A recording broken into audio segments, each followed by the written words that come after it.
Hello, my friends. Let's say you want to get started with the investment thing. So you have some money saved, but not enough to buy a big house or a big car, but still you want to start with the investment. You've heard your friends meeting in parties that they've invested in Tesla, Amazon, Google, Microsoft, and you're sitting there just scratching your head. You know investment makes sense, just that you don't know where to get started. If that's your story, then you are me just about 8 years back when I was still dabbling and trying to understand where should I get started from, what should as a beginner I understand how daunting the stock market story looks like, where to buy, what to buy, how to analyze a stock, when to get out of that, when to sell that. So the whole thing is very overwhelming and very daunting. And I've been there. Trust me, I know how it feels, and I know how helpless you feel. You want to get started, but don't know where to get started. So in this video, guys, I'm going to break it down in a very easy form for you to make sure that all of you start investing. Of course, do your own research, do your own study, but this video will be enough for getting you started. So do watch till the end, because towards the end, I share some exceptionally good tips which will help you get started. So without further ado, let's get. So with that in mind, treat this video as your ultimate guide to investing. It's a kind of video that I hope I would have found 8 years back when I was starting my investment journey. You know that by default, money loses its power year over year, thanks to something called inflation. In US, the inflation stands in general about 2 to 3% per year, which means that your stuff becomes expensive or loses its or your money loses its purchase power by 2 to 3% year over year. So let's say that a cup of coffee in 1970 was costing us about 75 cents, which in 2019 was about $1.59. So just to understand that, let's say that you have about $10,000, and instead of investing anywhere, you just put that money under your mattress or under your pillow and just forget about it for 10 years. Now, after 10 years, your same 10,000 do not hold the same purchasing power that held about 10 years back. What is that? This is inflation in action, which means money that is not invested loses its purchase power with time due to inflation.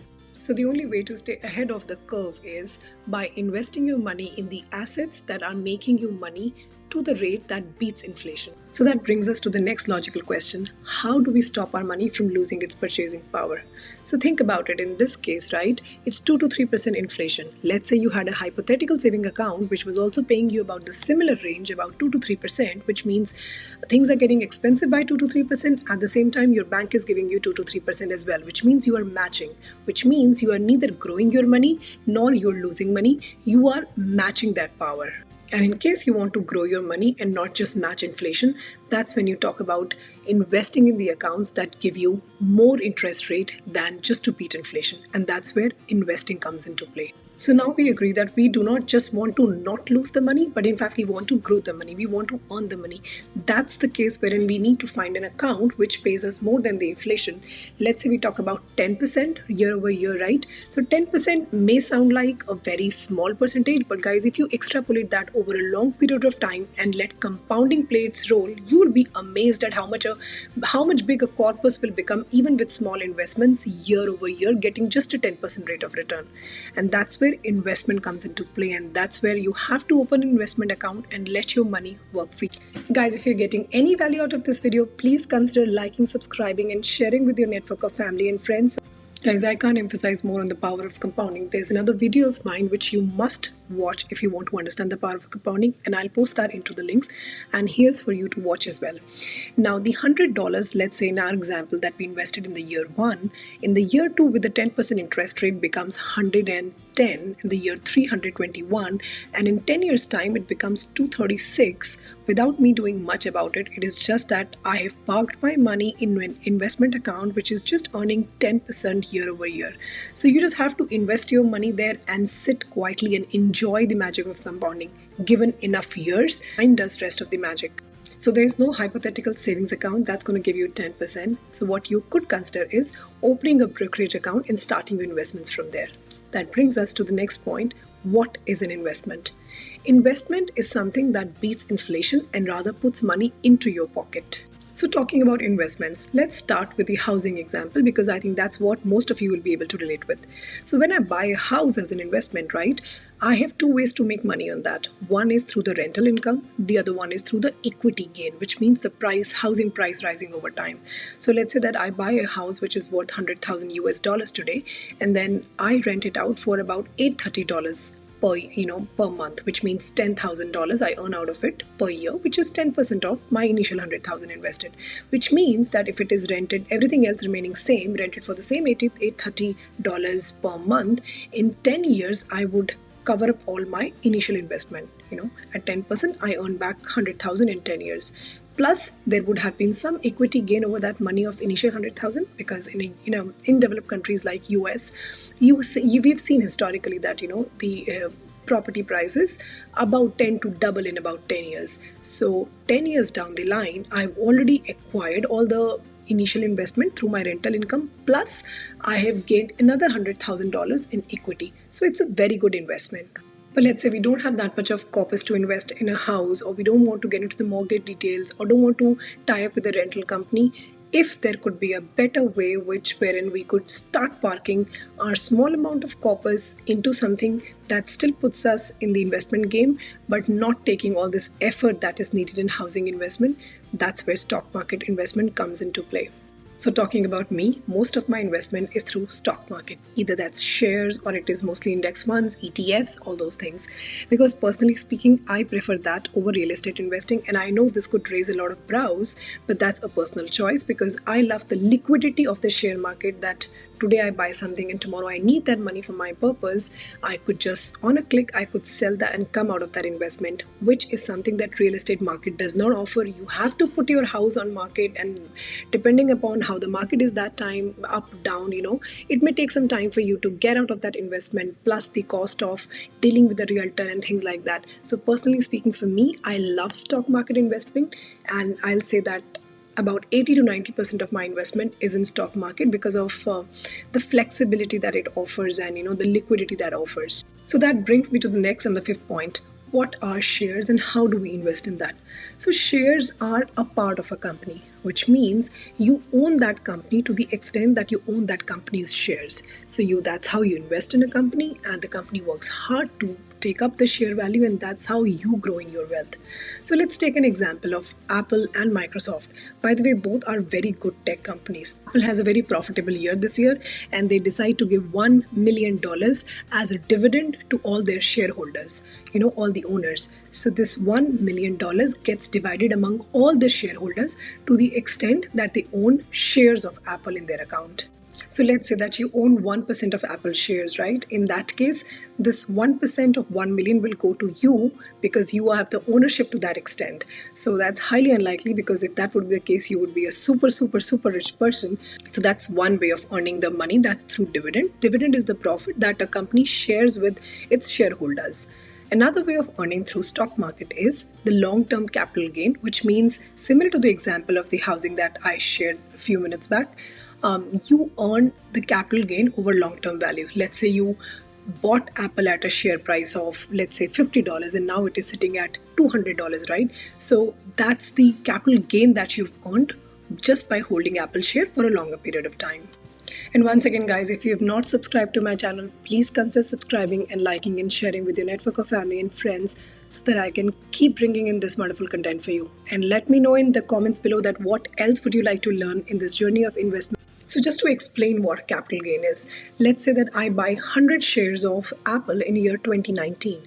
Now the cost of Apple share that time was $51 per share. So calculating that, I invested about $5,100 in Apple share, and let's say in 2024, at the time right now when I'm recording this video, the cost of Apple share is $221. So the same 100 shares today at a cost of $221 per share gives me $22,100. So difference between $22,100 and $5,100, which is $17,000, is my capital gain.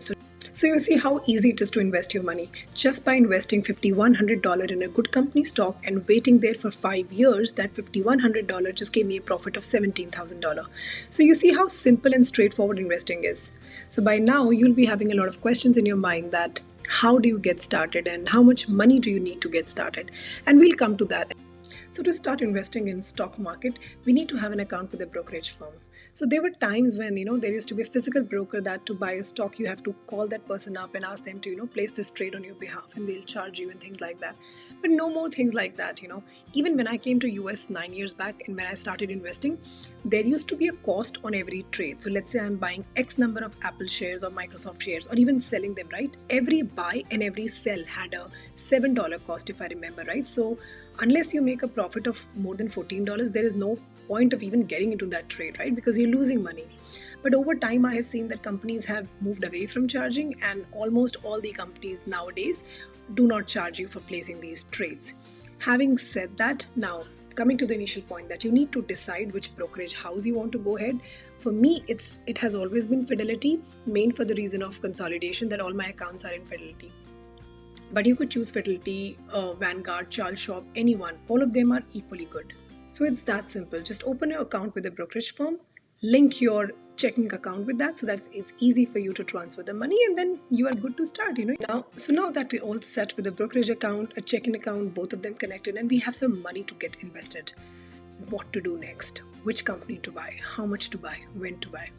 Guys, this is a very tricky question, and I always say and I always believe that running after individual stock is a loser's game, because a stock might be doing very good today. Look at GE where it was 15-20 years back, and look at that stock now. So many, there are many cases where the stock looks very promising when you look at 1, 2, 3, 5 years return, but you don't know what the future of that stock could be, because the price of the stock is dependent on many factors that are outside of our control. So I have found, and I really believe in this foolproof method of buying index funds or ETFs.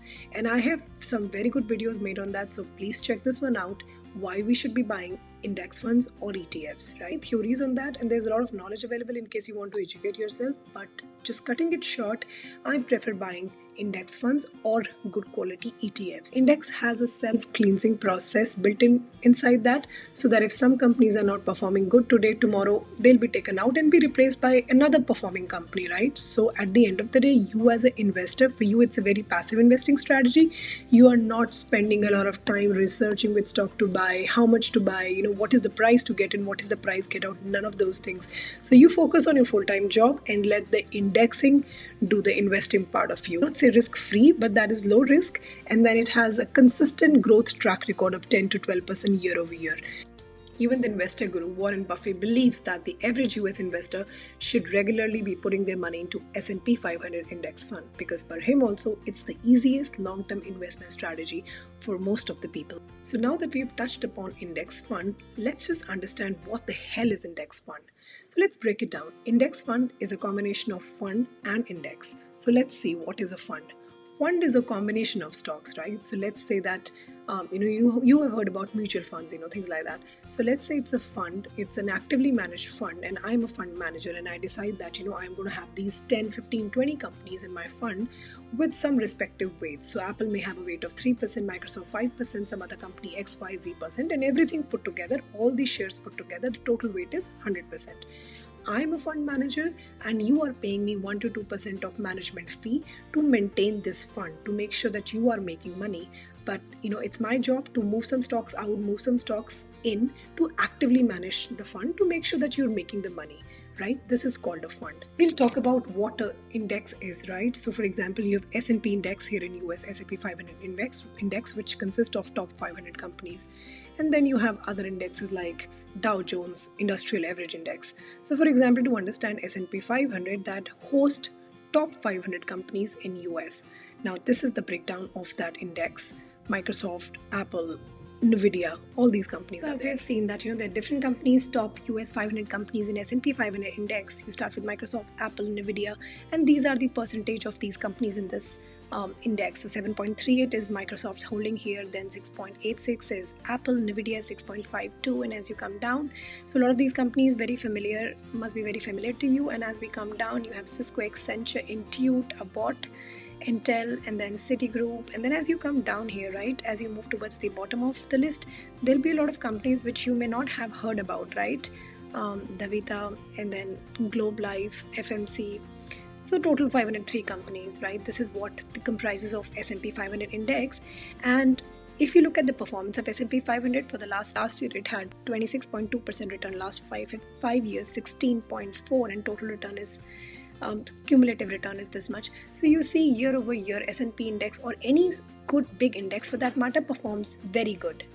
So if you look at the performance of S&P 500 for the last 5 years alone, you see we started at 2990 and we are sitting right now as I'm making this video is 5537, which is an 85% growth in about 5 years, which is very, very good given it's an index. And given if you invest in any S&P 500 index, then you don't have to stay on top of it, buying, when to buy, when to sell, how much to invest. Whatever money you are investing, that money is growing on this rate over a 5-year period. So it's a very passive form of investing and short form of investing, given that in the long run, the US economy is going to make money. You're not investing your money for 6 months or 1 year, you're investing it over a long horizon. So you would see that if you pick up a long period, the market is going to give that money back to you with multiple times more returns. So guys, let's come back to S&P 500 index once again and let's understand what is happening here, right? This graph takes me back 1996 and then we are looking at 2024 right now. So overall in this time period, we had about 639.55% growth, which is commendable. The main benefit of an index is that we are looking at a long-term horizon when we are investing our money. So as you see, there have been multiple downfalls here. 2002 is when we see a dip, and then 2008, 2009 financial crisis. Then we had seen a COVID in 2020, and then we have entire global landscape changing in 22, 23 with all that's going on in the world right now. Despite of all that, if you observe, the long-term trend is the upward trend in this index. So guys, if you're going to invest in any good index fund, for example, anything that is replicating S&P 500 or even the US total market stock exchange, the idea behind an upward movement in long term is that overall, given enough years, the US stock market is going to perform and it is going to put a lot of money back into your pocket. All that you need to do is be consistent with your investments, stay put, do not buy, do not keep selling, do not, just once you buy it, consistently buy and just stay put, invest it and forget it and let the time do its magic, let the power of compounding kick in and you will see the magic that if you do not disturb it and you consistently keep buying the index funds with certain amount every periodic cycle, you will see so much money being put back into your pocket. And this is the benefit of index investing. So as I've mentioned earlier in this video also, that most of my investment is in any of these index funds, be it total market fund, S&P 500, or there are different funds, there are dividend funds, there are growth funds. The idea is that I want a pure passive investment because I'm in a full-time job and I don't have time to research stocks and then, go back and think about it, whether I bought it the right price, wrong price. No, I don't want to do that. I don't have that liberty of time. Plus, I want to invest my money. I'm an investor and I want to see my money grow. So the best part for me is find out a good index fund, park your money there every 15 days. Whenever I get my paycheck, I have a set amount that gets invested in these index funds without me disturbing anything. That's the benefit of index fund. You can put that as a standing instruction. And plus, other than that, there is very low expense ratio. If you look at these good index funds, the expense ratio is very low, which means that you are not paying somebody a very high management fee only to manage that fund. These are passively managed funds, so you don't have to pay a lot to anybody. That's pretty much it, the passivity of that index fund, the low expense ratio, which means my maintenance cost is very low. Plus, me putting a standing instruction to be buying these stocks every 15 days, buying these index funds every 15 days, that's a game changer for me. I don't have to spend hours researching on the stocks and still I am very much invested in the stock market. In fact, Warren Buffett famously says that if you were to give him $10,000 today and ask him to invest in any stock, he would nicely buy a S&P 500 index fund and just rest his case there. Results have shown historical that it's very difficult to beat the market with an actively managed fund, which is where the index comes to your help, So there's no reason to run after the next Microsoft, next Apple, next Nvidia. There's no reason to do that, right? Let's not run after each of these individual companies and invest as an index as a whole, which means we are gambling on the entire US stock market. And history has proven that given long term, the US market is going to perform and it is going to put money in your pocket. So now that we're sorted on the index fund investing, comes the next question, which is, isn't stock market investing risky? Guys, the answer is a beautiful yes and no both. Now, depending on which side of coin are you looking at. See, I grew up in a household wherein my mom and dad kept telling me that one of my uncles invested in so and so company and he lost all his money, and the other one invested in another company, lost his money. So I grew up hearing these horrifying stories of stock market investment that I had no interest of investing until I came a point wherein I moved to US and I decided to educate myself. I read a lot and I implemented a lot, and I thought, let's get started. Let's stop believing those stories and test for ourselves. So think about it, guys. In which case would you lose your money? So let's say this is a case of a Microsoft stock, right? So let's say I bought a stock when it is about 413, or let's say I bought a stock when it was at this high, $427, right? And I'm like very delighted about it. I bought a Microsoft stock and I'm going to make profit. This is April 11th. Now let's say that after that there was a news in the market because of which the stock is going down, down, down, down, down, down. There's a downward trend, right? And at this point, when it is 389, it's high time. I cannot sustain anymore. And I believe that I've invested in a wrong company and I don't believe in the fundamentals of Microsoft, and I decide to sell my stock.